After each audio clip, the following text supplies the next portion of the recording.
Let us go then, you and I, when the evening is spread out against the sky, like a patient etherized upon a table.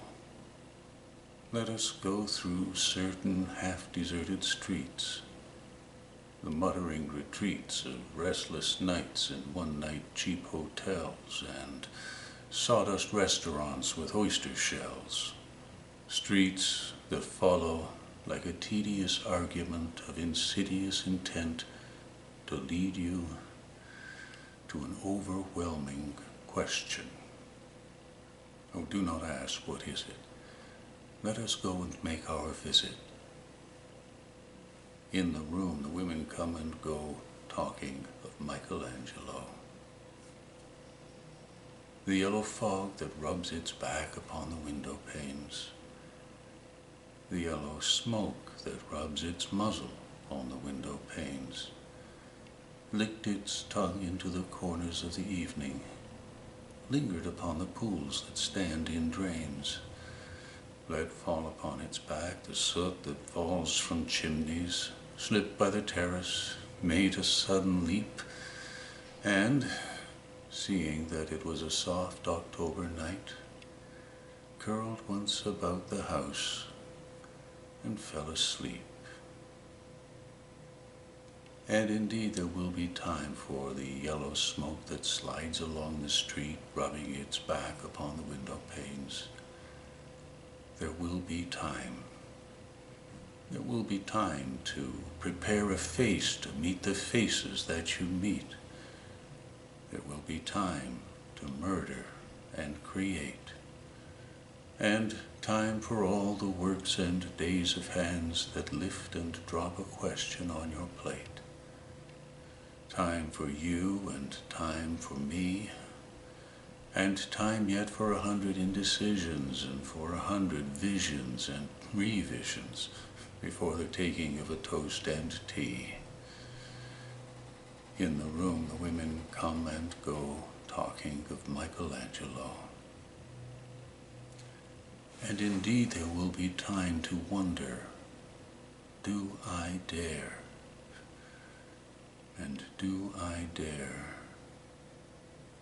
Time to turn back and descend the stair.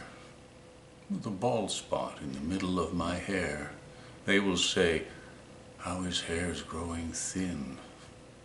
My morning coat, my collar mounting firmly to the chin. My necktie, rich and modest, but asserted with a simple pin. They will say, but how his arms and legs are thin. Do I dare disturb the universe? In a minute there is time for decisions and revisions, which a minute will reverse. For I have known them all already, known them all. Have known the evenings, mornings, afternoons. I have measured out my life with coffee spoons.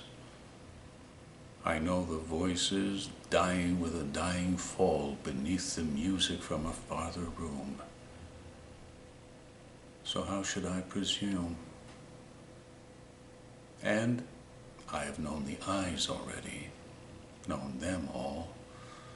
The eyes that fix you in a formulated phrase, and when I am formulated, sprawling on a pin, when I am pinned and wriggling on the wall, then how should I begin to spit out all the butt ends of my days and ways? And how should I presume? And I have known the arms already, known them all. Arms that are braceleted and white and bare, but in the lamplight, downed with light brown hair. Is it perfume from a dress that makes me so digress? Arms that lie along a table or wrap about a shawl. And should I then presume? And how should I begin? Shall I say, I have gone at dusk through narrow streets and watched the smoke that rises from the pipes of lonely men in shirt sleeves leaning out of windows? I should have been a pair of ragged claws scuffling across the floors of silent seas. In the afternoon, the evening, sleeps so peacefully, smoothed by long fingers, asleep, tired, or it malingers, stretched on the floor here beside you and me. Should I, after tea and cakes and ices, have the strength to force the moment to its crisis?